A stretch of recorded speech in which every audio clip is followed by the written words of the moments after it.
The Good Life noloshii adhinnimada. Filimkan waxaa lagu turjumay dalka Indiya oo lagu sameeyay, wuxuuna ka hadlayaa adhi-jirnimada dalka Sacuudiga. Waa filim muddo 3 saac oo lagu soo bandhigayo nolosha Najiib Maxamed. Wuxuu ka soo jeedaa Kareela oo waddankaasi Hindiya.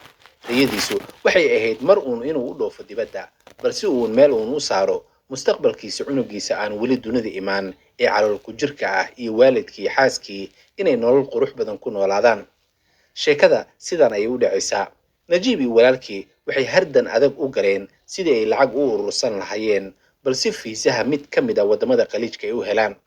dadaal dheer kadib waxay ku guuleysteen mid ka mid ah shirkadaha Sacuudiga inay shaqo ka helaan. Nolosha ayaa xilligaasi ula muuqatay sida ubax cas oo hadda baalashiisa fidinaya, oo nolol qurux badan ayaa u iftiimaysay.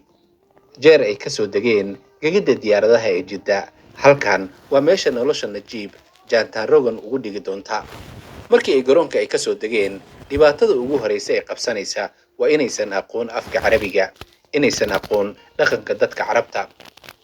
tii oo dhibaato ay ku qabeen ayay haddana shirkaddii ay shaqada ka heleen ma aysan ka soo doonin garoonka. nin ka mid ah dadkii Carabta ee garoonka banaankii joogay ayaa isaga dhigay kafiilkooda ama qofkii ay u shaqaynayeen, maadaama uu arkay inay beelahan yihiin oo afka aysan aqoonin. Wuxuu ka qaadayaa baasaboorradoodii, kadibna gaarigiisii ayuu halka dambe ka saarayaa. Najiib iyo walaalkii wax walba oo ninkaasi uu ku sameynayay oo qalabsanaan iyo qayla ah waxay ula muuqatay oo kaliya kala duwanaanshaha dhaqanka. Caasimadda Riyaad markii ay arkeen waxay u arkayeen nolol farxad leh inay heli doonaan. Laakiin waxaa waagu uu ku baryay markii gaariga uu xuf uu ku dhaafay Riyaad oo saxaraha dhexda uu ka istaagay. Kafiilkii wuxuu ku qasbay Najiib iyo walaalkii inay si xooga ugu dhex noolaadaan bartamaha saxaraha. weliba Najiib uu ku dhex noolaado moorada ama ardaaga ariga lagu xareeyo.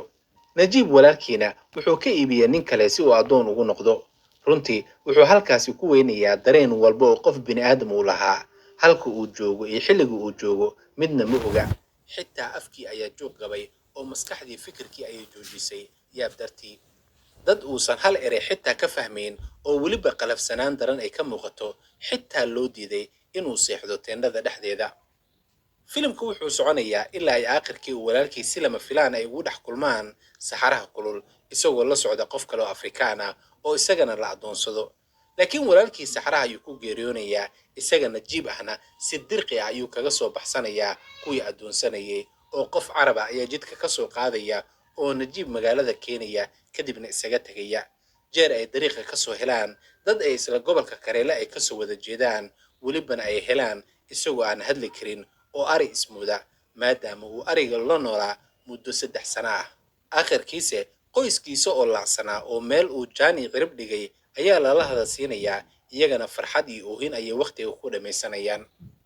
Filimka waxaa markii ugu horeysay la soo bandhigay bishii March 29 2024. waxaa laga macaashay lacag gaaraysa 1 bilyan oo rubi oo lacagta Hindiya ah, oo u dhiganta 12 milyan oo lacagta dollarka Mareykanka ah. weliba filimka lacag badan ayuu samayn lahaa haddii afka Hindiga ee Bollywoodka lagu jiri lahaa. taa beddelkeeda waxaa filimku uu ku baxay Malayalamka Kareela looga hadlo. Jilaaga filimka Prithviraj Sukumara waa jilaa u dhashay waddanka Hindiya. Wuxuu filimku ku jilayaa magaca Najiib. Jilaaga oo ka sheekeynaya dhacdada ninkii ay ku dhacday ayaa waxa uu sheegay markii muuqaalka filimka uu daawaday inuu soo xasuustay wixii ku dhacay dhabta ahaa iyo sida loogu cabiidsaday saxaraha Sacuudiga. Dalib al-Bulushi waa jilaaga filimka ku matalaya ninkii kafiilka ahaa ee wax gumaysanayay ee Najiib iyo walaalkii si xooga ugu afduubtay garoonka Jidda. waa nin u dhashay dalka Cumaan. Dalib al-Bulushi waa ninka jilaya in Najiib uu la dhaqmayo sida geela iyo ariga oo kale, una diiday xitaa naxariis bini'aadanimo inuu u muujiyo, kuna garaacayo cigaalkiisa iyo qoriga baadkiisa.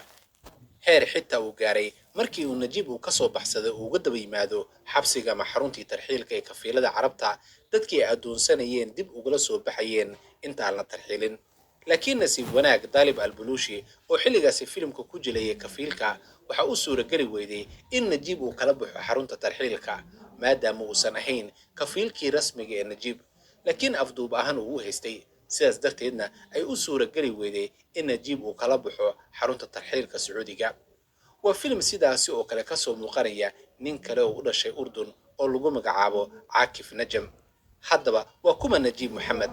sida uu qoray qoraaga reer hindi ee lagu magacaabo benjamin, buuggiisa wuxuu ciwaan ugu dhigay maalmihii ariga sanadkii 2008. sheekada waa mid xaqiiqa oo dhacday sanadkii 1992 xilligaasi oo wadamada khaliijka aad u keensanayeen shaqaalaha hindida. najiib wuxuu ka mid ahaa dadkaasi nolosha u soo raadsaday khaliijka, gaar ahaan sacuudiga. wuxuu ninkani ku dadaalay inuu aruursado lacag gaaraysa 55,000 oo rubi oo u dhiganta $650 si fiisaha shaqada sacuudiga uu helo. noloshiisa oo dhan hal mar ayay najiib waxay u weecatay meel aanan ahayn meeshii uu filayay.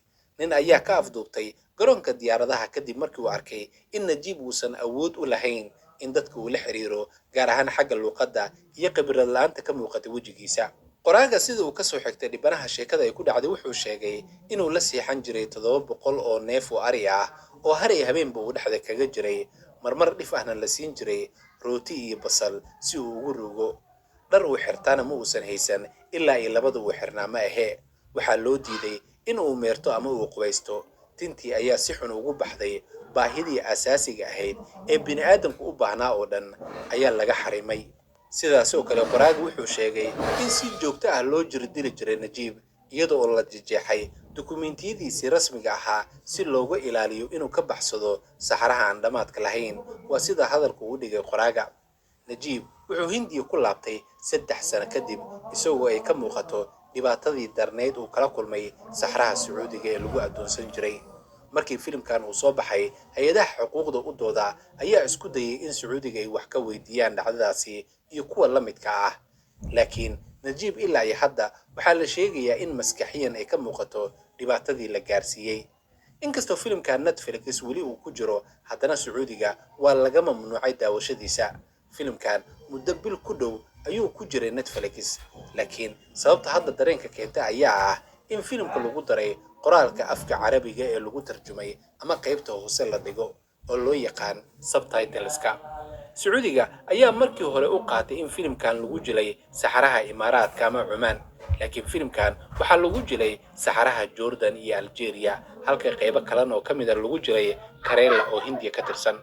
haddaba sacuudiga ayaa aad u dhaleeceynaya soo saarayaasha filimka iyo jilaayada. wuxuu hadda sacuudiga dalkiisa ka mamnuucay jilaaga reer Cumaan ee lagu magacaabo Dalib al-Balushi oo filimka ku jilay kafiilka ninka ama ninkii addoonsanaya najiib.